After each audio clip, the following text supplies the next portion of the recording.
introduce our Teacher of the Year, Mr. Stephen Rue. So, Mr. Rue, please come up.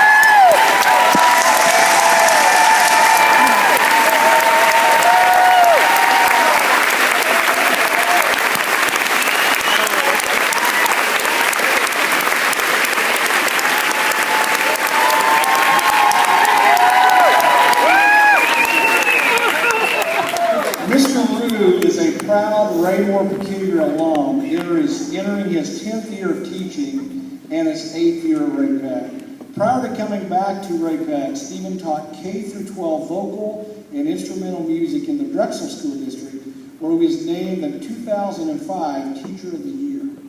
Within our district, he has taught at the middle school, high school, freshman center, Bridal Ridge, and Eagle Glen, and did his student teaching at Raymore Elementary. Wow, you get around, Mr. Richard. His wife, Cindy, who I believe is in the audience today, is an educator and also a Ray-Pec graduate who works in the Lee Summit School District teaching 5th grade.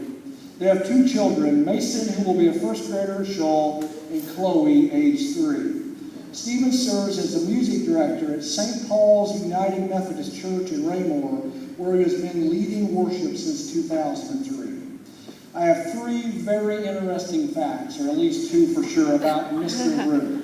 And the first one, this is for the Eagle Glen staff. Stephen's Fantasy Football League. Team the Roosters won the Eagle Glen Power League last season in what can only be described as superior leadership and coaching.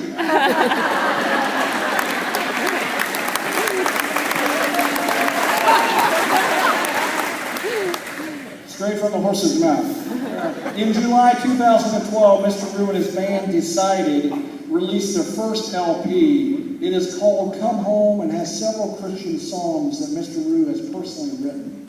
They perform a couple of times each month and are in concert again on August 24th in Harrisonville.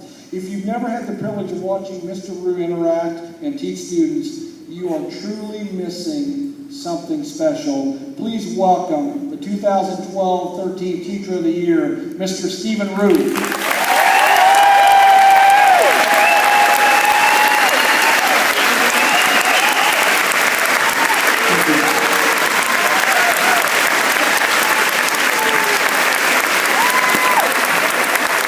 You guys need to sit down. At the 2000 Oscars, Julia Roberts said, "I want to thank everyone I've ever met in my entire life." That's exactly how I feel this morning. I am so thankful to be up here, and I feel that way today. And as a Ray-Pec alum, I'm so humbled by the possibility to talk to you guys this morning. Many of those in the audience today were actually once my teachers. We moved out here to Raymore when I was in 6th grade. Just at the end of 6th grade. I started attending Ray-Pec in 7th grade. So I went to the old middle school, what's now the academy. And it's wonderful to see so many of my former teachers here. Those ones that have been around the district for a while, the teachers we call the, not old, veteran teachers of Ray-Pec. And I wanted to just take a second here to recognize those teachers who were once my teachers, and those of you who are still able. If you would please stand up for just a moment. Those are my former teachers. Anybody who was in my class, yeah? Now stay up for a second. Stay up.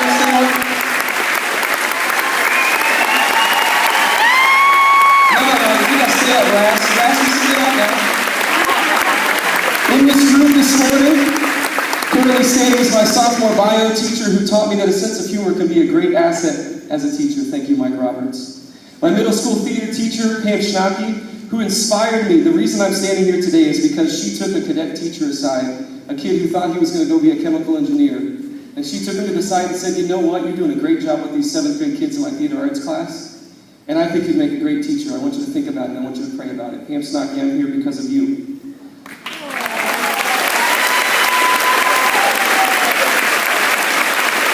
That includes my high school theater teacher, Todd Schnacke, who inspired me every day and who taught me the rewards of working over and over and over with kids way above and beyond. I've never met a human who spends more time at school than Todd Schnacke. And he is an amazing person, and I'm so lucky to get to work with him. It includes my middle school basketball coach, Clayton Hockey, who put up with me consistently not executing the correct play, and was so nice and was very encouraging, and I know I couldn't single them all out, but would you give another big round of applause to these wonderful fine educators?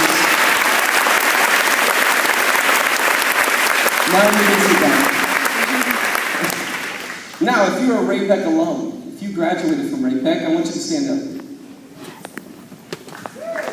How about that, huh? Look around. Now, don't sit down yet. Standing around you today are some very important people in the community. There's a reason that people at Ray-Pec stay at Ray-Pec when we graduate. There's a reason that my son Mason attends Shoal, because we believe in this community. And the people around you within this group, who shall remain nameless at this point, is my brother's wife, my brother's wife's sister, my Boy Scout camp tent mate, what's up, Roller? My freshman crush, not Chris Roller, and so many others, I'm not going to call that person out, anyway, and so many others that I share dances and concerts and sporting events with. And I should add that also in the audience is my brother's wife's mother and my brother's wife's sister's husband, my sister's best friend, and also she happens to be my cousin because she married my cousin. At Ray-Pec, we keep it in the family. Would you give me a hand?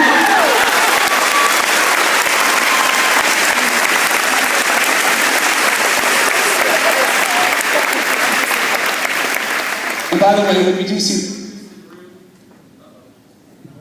when you see that Kristen Rue, that's not my wife. That's my brother's wife. My wife happens to be the beautiful woman sitting in there in the, she didn't want me to point her out in the pink right over there. She skipped out on Lee Summit this morning to be here with us. Would you give her a hand?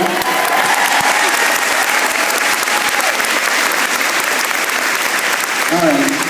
See the wonderful people at Eagle Glen. Eagle Glen, represent!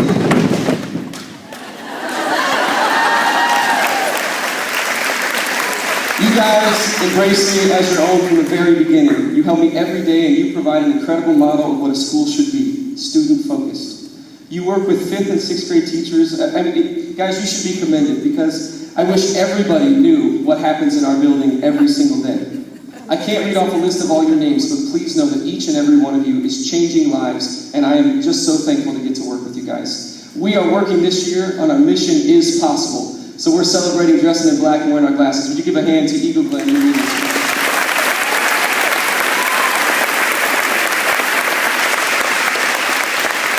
right, I'm going to have to speed up, or this is going to turn into a really long speech. I have to name a few names individually. I just can't avoid it. I'm going to leave somebody out, and for that I'm sorry. I could not ask for better colleagues than Jennifer Gibson and Jennifer Gunnels. You guys are always, always there to help me when I need it. My phenomenal principal, Randy Randolph. He's an incredibly hardworking guy, and he has a great group of BLT. The members of the BLT, you guys are phenomenal. Our incredible support staff, I say thank you. Brandon Romero is a godsend. Ken Hecker keeps me organized, and Jennifer with the G. Kephart, Don Phillips, and Joyce Sampson bailed me out so many times last year when I had family emergencies. I cannot say thank you enough. Connie Huckabee, thank you for writing me one of my amazing recommendation letters. Lisa Hatfield, thank you for hiring me back to Ray-Pec when I left for a year to do my master's. And to the boys of the Eagle Glen Power Fantasy Football League. Prepare to be dominated by the Roosters once again this year. Our incredible music staff at Ray-Pec, thank you for your support, advice, and inspiration. Roxanne and Shay, thank you for putting up with me over the years. And Samantha Dobson. Samantha, you are an incredible young teacher. And it is so wonderful to see how you reflect on your instruction, and you have such a humble heart, and I thank you. Can I give a hand to all those wonderful people?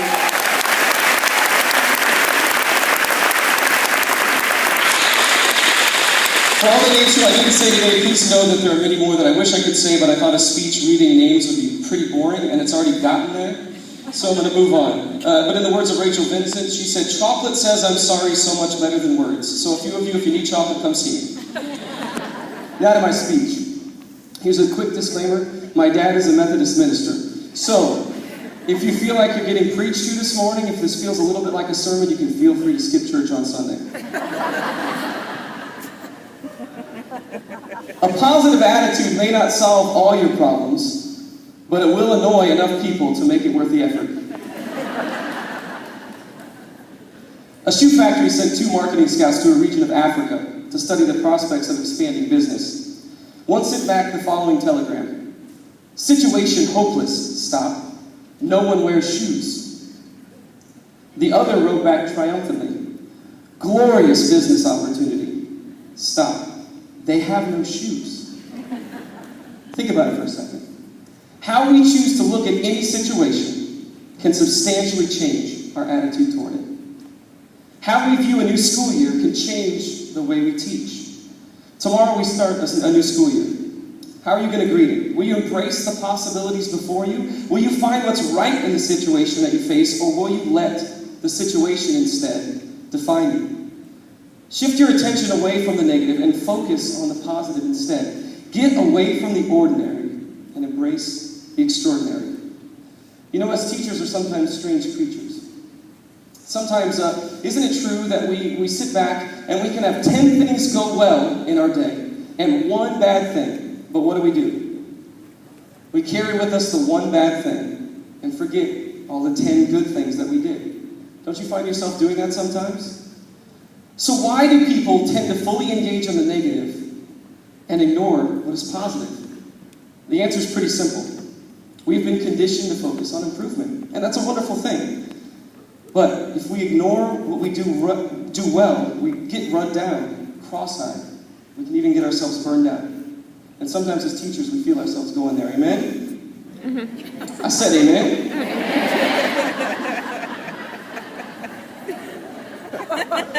Our last staff activity at Eagle Glen before we went to break, and our first activity when we returned on Friday, our staff talked and discussed and watched a video by DeWitt Jones. Now, DeWitt Jones is a photographer for the National Geographic, and he claims that the vision is about attitude. It says that vision controls perception, and perception becomes our reality.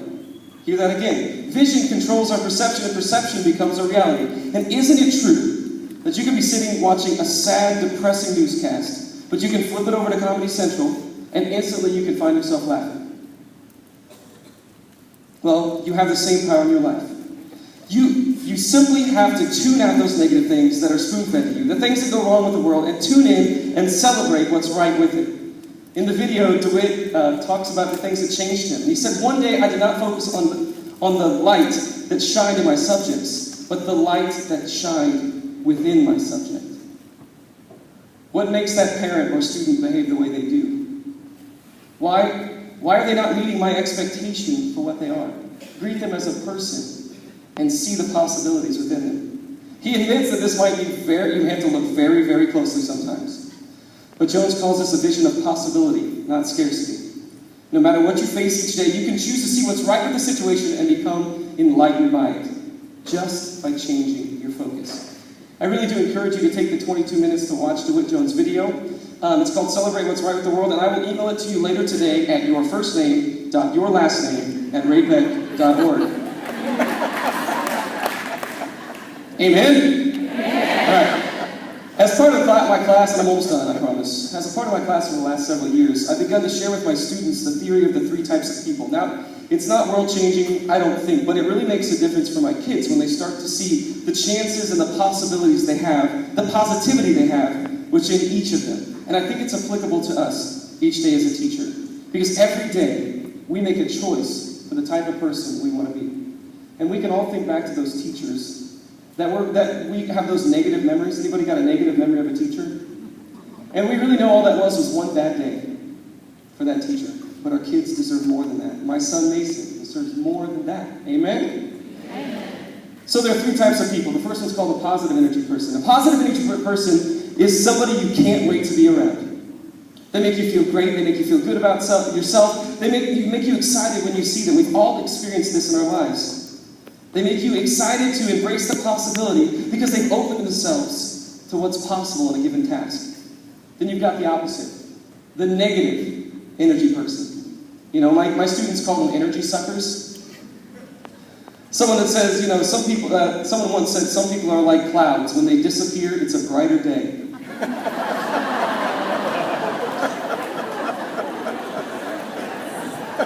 They enter the room and they drain the energy right out of it. This is the person who wins a new car as a prize and complains about the color. These are the people that need encouragement the most. We've all run across them, and sometimes we've all been them. And then you have the neutral energy person, the person who's most affected by the people around you. We've all been there too. We're surrounded by positive people. We get positive work done. We make a positive impact. But if we find ourselves with those negative energy people, we find ourselves complaining that the staff meeting is too long. Or why is the kid this? Or why is this? Let's avoid being that type of person. I hope that you'll find that you can be a positive energy person each day. Mother Teresa said, not all of us can do great things, but we can do small things with great love. So what type of person do you choose to be? Your choice becomes your reality.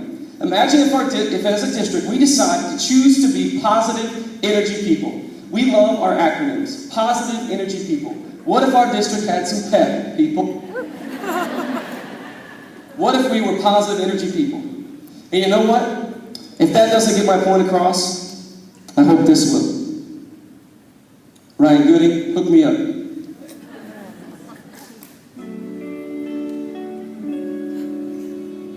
Some things in life are bad, they can really make you mad. Other things just make you want to swear and curse. But when you're chewing on life's gristle, don't grumble, give a whistle. And this'll help things turn out for the best. And always look on the bright side of life. Always look on the bright side of life. Give some more volume, Ryan. Your kids seem mostly rotten, then there's something you've forgotten, and that's to laugh and smile and dance and sing. When you're feeling in the dumps, don't be silly chumps. Just close your lips and whistle, that's the thing. Help me out, kids. And always look on the bright side of life. Come on. You know the beat. Always look on the bright side of life. For when the days get long, don't forget this song. Find the best in everything you do. This year will be the best if you can fight off stress. After all, it's really up to you. All right, give me some people out there, come on. Always look on the bright side of life. Stand up, everybody, come on. Sing it. Always look on the bright side of life. Come on, school board. Always look on the bright side of life. Always look on the bright side of life. All right, need some more people down here. Come on now. Come on. Here comes the big finish. Come on down here. Come on, people down here. Let's get you fire. Always look on the bright side.